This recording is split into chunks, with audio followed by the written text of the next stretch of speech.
Hello friends, welcome to educational Mandir. Friends, आज की video में हम कक्षा 12 इतिहास NCERT की सीरीज़ में जो है वो लेसन 10 के MCQ सॉल्व करेंगे। तो लेसन 10 है उपनिवेशवाद और देहात सरकारी अभिलेखों का अध्ययन। पहला क्वेश्चन है, संथालों ने अंग्रेजों के विरुद्ध विद्रोह कब किया था? तो 1855 ईस्वी में जो है वह संथाल विद्रोह हुआ था। नेक्स्ट है, बंगाल का स्थायी बंदोबस्त किसके साथ किया गया था? स्थायी बंदोबस्त जमींदारों के साथ किया गया था। नेक्स्ट है, पांचवी रिपोर्ट ब्रिटिश संसद में कब पेश की गई? यह रिपोर्ट जो है ब्रिटिश संसद में 1813 ईस्वी में पेश की गई। ब्रिटिश सरकार द्वारा रैयतवाड़ी बंदोबस्त कहाँ लागू किया गया था? तो रैयतवाड़ी बंदोबस्त मद्रास में लागू किया गया था। बंगाल का स्थायी बंदोबस्त किसने लागू किया था? स्थायी बंदोबस्त लॉर्ड कॉर्नवालिस ने लागू किया था। पहाड़िया लोग खेती के लिए कौन सा उपकरण प्रयोग करते थे? ये लोग खेती के लिए कुदाल का प्रयोग करते थे। रैयत कौन था? रैयत जो है वह किसान को कहते हैं। अमेरिका में गृह युद्ध कब आरंभ हुआ था? अमेरिका में गृह युद्ध आरंभ हुआ था 1861 ईस्वी में। बंगाल का स्थायी बंदोबस्त कब लागू किया गया? स्थायी बंदोबस्त 1793 ईस्वी में लागू किया गया था। संथाल खेती के लिए कौन सा उपकरण प्रयोग में लेते थे? संथाल जो है वो हल का प्रयोग करते थे। अमेरिकी गृह युद्ध कब समाप्त हुआ? अमेरिकी गृह युद्ध समाप्त हुआ था 1865 ईस्वी में। ब्रिटिश काल में लागू किए जाने वाले भू राजस्व प्रणालियाँ कौन सी थी? ये भू राजस्व प्रणालियाँ थी स्थायी बंदोबस्त, रैयतवाड़ी बंदोबस्त, महलवाड़ी बंदोबस्त, उपरोक्त सभी। नेक्स्ट है, इलाहाबाद की संधि कब हुई थी अथवा ईस्ट इंडिया कंपनी ने बंगाल की दीवानी कब प्राप्त की थी? तो ईस्ट इंडिया कंपनी ने जो है 1765 ईस्वी में दीवानी प्राप्त की थी इलाहाबाद की संधि के अकॉर्डिंग, ऑप्शन सी। नेक्स्ट है, मद्रास में रैयतवाड़ी प्रणाली किसने लागू की? रैयतवाड़ी प्रणाली जो है वह लागू की थी थॉमस मुनरो ने। पहाड़िया लोग किस प्रकार की खेती करते थे? पहाड़िया लोग झूम खेती करते थे। नेक्स्ट है, दामिन ए कोह क्या था? तो दामिन ए कोह जो है संतालों के क्षेत्र को कहते थे। पहाड़िया लोगों का जीवन पूर्ण रूप से किस पर निर्भर था? तो पूर्ण रूप से जंगलों पर निर्भर था। इस्तमरारी बंदोबस्त के समय बर्दवान का राजा कौन था? तो उस समय बर्दवान का राजा तेजचंद था। विश्व में आर्थिक महामंदी कब आई? आर्थिक महामंदी 1929 ईस्वी में आई थी। नेक्स्ट है, बुकानन कौन था? बुकानन जो है वह एक चिकित्सक था। बम्बई दक्कन में कौन सी राजस्व प्रणाली लागू की गई? तो दक्कन में जो है वो राजस्व प्रणाली रैयतवाड़ी लागू की गई थी। नेक्स्ट है, डेविड रिकार्डो कौन था? डेविड रिकार्डो इंग्लैंड का अर्थशास्त्री था। संथालों का प्रसिद्ध नेता कौन था? संथालों का प्रसिद्ध नेता था सिद्धू मांझी। नेक्स्ट है, हल और कुदाल के बीच की लड़ाई किस किस के मध्य थी? यह लड़ाई संथाल और पहाड़िया के मध्य थी। रेगुलेटिंग एक्ट पास किया गया। यह एक्ट पास किया गया था 1773 ईस्वी में। नेक्स्ट है, पिट्स इंडिया एक्ट पास किया गया। पिट्स इंडिया एक्ट 1784 ईस्वी में पास किया गया। परिसीमन कानून कब पास किया? परिसीमन कानून जो है वह पास किया था 1859 ईस्वी में, ऑप्शन डी। नेक्स्ट है, 1875 का दक्कन किसान विद्रोह कहाँ से शुरू हुआ था? यह विद्रोह शुरू हुआ था सुपा से। मैनचेस्टर कॉटन कंपनी कब बनी? यह कंपनी 1859 ईस्वी में बनी। नेक्स्ट है, दिक्कू किसे कहा जाता था? दिक्कू जो है वह साहूकारों को कहा जाता था। दामिन ए कोह क्षेत्र की स्थापना कब हुई? इस क्षेत्र की स्थापना 1832 ईस्वी में हुई थी। सूर्यास्त कानून किससे संबंधित था? सूर्यास्त कानून स्थायी बंदोबस्त से संबंधित था। महलवाड़ी भू राजस्व व्यवस्था संबंधित थी। यह व्यवस्था गांव के समूचे भाईचारे से संबंधित थी, ऑप्शन सी। नेक्स्ट है, रैयतवाड़ी व्यवस्था लागू की गई थी। 1820 ईस्वी में रैयतवाड़ी व्यवस्था लागू की गई थी। पांचवी रिपोर्ट में कुल कितने पृष्ठ थे? इस रिपोर्ट में 1002 पृष्ठ थे। नेक्स्ट है, लॉर्ड कॉर्नवालिस बंगाल का गवर्नर कब बना? लॉर्ड कॉर्नवालिस जो है वह 1786 ईस्वी में बंगाल का गवर्नर बना। दक्कन दंगा आयोग द्वारा रिपोर्ट ब्रिटिश संसद में कब पेश की गई थी? तो 1878 ईस्वी में जो है वो ये रिपोर्ट पेश की गई थी। नेक्स्ट है, 5वीं रिपोर्ट का मुख्य विषय क्या था?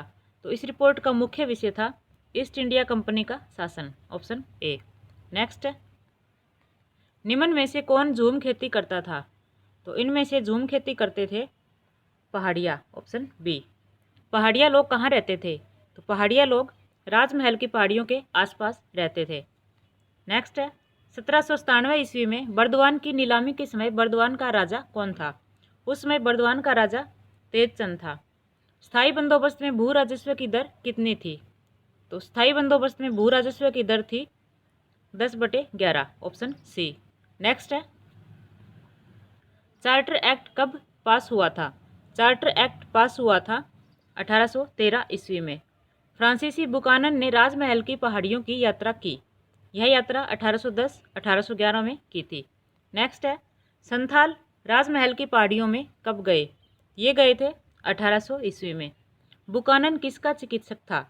बुकानन लॉर्ड वेलेजली का चिकित्सक था।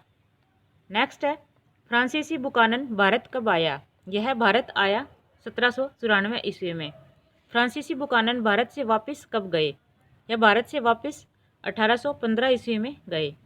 नेक्स्ट है, फ्रांसिस बुकानन ने गंजूरिया पहाड़ की यात्रा कब की? यह यात्रा 1810 ईस्वी में की थी। संथाल परगने की स्थापना कब हुई? संथाल परगने की स्थापना जो है वह 1856 ईस्वी में हुई थी। नेक्स्ट है, जोतदार को किन अन्य नामों से जाना जाता था? तो जोतदार को जो है वो मंडल के नाम से जाना जाता था, घंटीदार के नाम से और हवलदार के नाम से। तो उपरोक्त सभी के नामों से जो है वो जाना जाता था। नेक्स्ट है, अंग्रेजों ने भारत के साथ मुक्त व्यापार की नीति को कब अपनाया? तो 1813 ईस्वी में अपनाया था। ऑगस्टस क्लीवलैंड कौन था? ऑगस्टस क्लीवलैंड फ्रांस का समाजशास्त्री था। सॉरी, समाजशास्त्री नहीं था, ये भागलपुर का कलेक्टर था। ऑप्शन ए जो है वो इसका राइट आंसर है। नेक्स्ट है, निम्नलिखित भू राजस्व व्यवस्था अंग्रेजों द्वारा आरंभ नहीं की गई। तो बटाई प्रणाली जो है वो अंग्रेजों द्वारा आरंभ नहीं की गई थी। इस्तमरारी बंदोबस्त का आरंभ में सबसे अधिक लाभ किसको हुआ? इसका जो है सबसे अधिक लाभ जमींदारों को हुआ। Option C. नेक्स्ट है, पहाड़िया लोगों के जीवन की मुख्य विशेषता क्या थी? तो इनके जीवन की मुख्य विशेषता थी ये समूह में रहते थे, झूम खेती करते थे, उनके जीवन में वनों का महत्व था। उपरोक्त सभी। 1862 ईस्वी में ब्रिटेन जितनी भी कपास का आयात करता था उसका कितने प्रतिशत भाग केवल भारत से जाता था? तो 90% भाग जो है वो केवल भारत से जाता था। नेक्स्ट है, संथालों ने बगावत कब की? संथालों ने 1855-56 में बगावत की थी। भारत में अंग्रेजी शासन किस प्रदेश से शुरू हुआ? तो बंगाल से जो है वो शुरू हुआ था। राजस्व इकट्ठा करने के समय जमींदार का जो अधिकारी आता था वह कहलाता था, तो उसे जो है वो अमला कहते थे। कौन सी जनजाति के लोग पहाड़िया लोगों के लिए सबसे बड़ा खतरा बनकर आए थे? तो संथाल जो है वो खतरा बनकर आए थे। नेक्स्ट है, सूपा में किसानों ने विद्रोह कब किया? सूपा में विद्रोह किया था 12 मई 1875 को। ब्रिटेन में कपास आपूर्ति संघ की स्थापना हुई। इस संघ की स्थापना जो है वो हुई थी 1857 में। Option C. नेक्स्ट है, 1860 के दशक से पहले ब्रिटेन में आयात होने वाली कपास का 3/4 भाग आता था, तो 3/4 भाग जो है वह अमेरिका से आता था। 1862 तक ब्रिटेन में कपास की आपूर्ति का सबसे बड़ा स्रोत था, तो सबसे बड़ा स्रोत भारत था। Option C. नेक्स्ट है, बंगाल में ठेकेदारी प्रणाली की शुरुआत की। ठेकेदारी प्रणाली की शुरुआत जो है वो वारेन हेस्टिंग्स ने की थी। 1820 ईस्वी में चेन्नई का गवर्नर कौन नियुक्त किया गया? तो थॉमस मुनरो को जो है वो चेन्नई का गवर्नर नियुक्त किया गया था। नेक्स्ट है, पहाड़िया लोगों ने जमीन को उपजाऊ बनाने के उद्देश्य से किसका प्रयोग किया? तो इन लोगों ने राख की पोटास का प्रयोग किया था। संथाल कौन सी फसल उगाते थे? संथाल चावल और कपास उगाते थे। नेक्स्ट है, पहाड़िया लोग कौन सी फसल उगाते थे? पहाड़िया लोग ज्वार, बाजरा और दाल उगाते थे। इंग्लैंड के भारत से कपास मंगवाने के प्रमुख कारण क्या थे? इसके प्रमुख कारण थे जलवायु अच्छी होना, कपास के लिए उपयुक्त भूमि, सस्ता श्रम। उपरोक्त सभी जो है वो प्रमुख थे। नेक्स्ट है, रैयतवाड़ी बंदोबस्त कुल कितने प्रतिशत कृषि भूमि पर लागू किया गया? यह किया गया 51% भूमि पर। नेक्स्ट है, स्थायी बंदोबस्त कुल कितने प्रतिशत कृषि भूमि पर लागू किया गया था? तो यह किया गया था 19% भूमि पर। फ्रांसीसी बुकानन द्वारा खोजी गई किन्हीं 2 खनिजों के नाम बताओ। तो वे 2 खनिज हैं लौह खनिज और अभ्रक। Option A. नेक्स्ट है, जोतदारों की जमीन का भाग किनके माध्यम से जोता जाता था? तो यह जोता जाता था बटाईदारों के माध्यम से। इसी के साथ हमारा आज का चैप्टर कंप्लीट होता है। धन्यवाद।